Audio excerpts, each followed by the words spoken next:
আপনি রোজা রেখেছেন, অ্যাট দ্য সেম টাইম যদি আপনি স্বপ্ন দোষ ফেস করেন, যদি আপনার স্বপ্ন দোষ হয়ে যায়, সেই ক্ষেত্রে রোজাটা ভাঙবে কি ভাঙবে না, এটা অনেকেই প্রশ্ন করেন।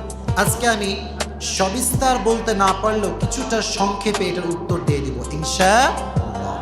প্রিয় ভাইরা, এই ইহতিলাম বা স্বপ্ন দোষ যদি রমজানের রোজা রাখা অবস্থায় কারো হয়ে থাকে, এই সিমেন আউট যদি হয়ে যায়, অর্থাৎ স্বপ্ন দোষ আপনার হয়েছে এবং বীর্যপাত হয়েছে, সেক্ষেত্রে ইসলামী শরীয়তের বিধান হচ্ছে আপনার রোজা ভাঙবে না, এটা ভাঙবে না।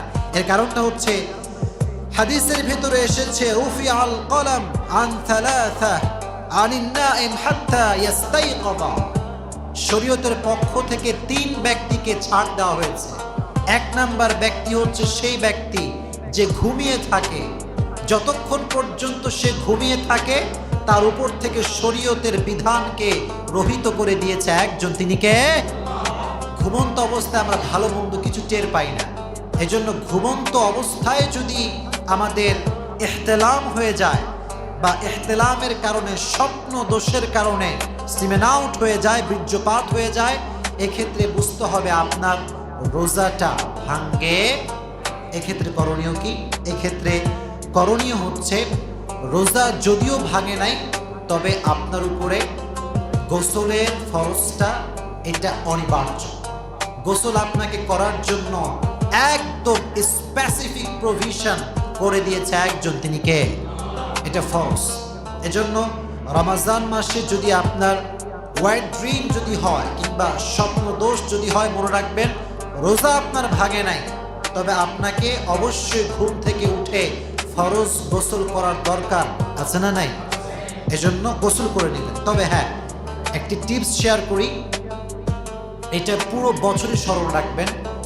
যদি আপনি নিজের সেলফকে এই সমস্ত বাজে স্বপ্ন দোষ থেকে বাঁচাতে চান, প্রত্যেক দিন ঘুমানোর পূর্বে সকলেই পড়বেন আয়াতুল কুরসি।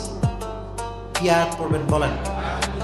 বলেন না জবান খুলে, আয়াতুল কুরসি পড়বেন সকলে। এটা যে ব্যক্তি পড়ে, আল্লাহ তাআলা তার প্রোটেকশনের জন্য আসমান থেকে ফেরেশতা নিযুক্ত করে দেয়। সুবহানাল্লাহ পড়েন। শয়তান তার তীর সীমানাতেও আসতে পারে না। আর এই স্বপ্ন দোষ, যেই স্বপ্নটা মুহাদ্দিসিন ইকরাম বলেছেন এটা আল্লাহর পক্ষ থেকে আসে না, বরং এটা it comes from the devil, এটা শয়তানের পক্ষ থেকে আসে। আর শয়তান যে স্বপ্ন দেখায়, এটা কি ভালো না খারাপ?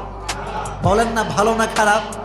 খারাপ থেকে বাঁচতে হলে আমলও করতে হবে। এজন্য সকলেই ঘুমানোর পূর্বে আয়াতুল কুরসি পড়বেন এবং সকলেই 3 কুল পড়বেন। কয় কুল? সূরাতুল ইখলাস, সূরাতুল ফালাক, সূরাতুন নাস।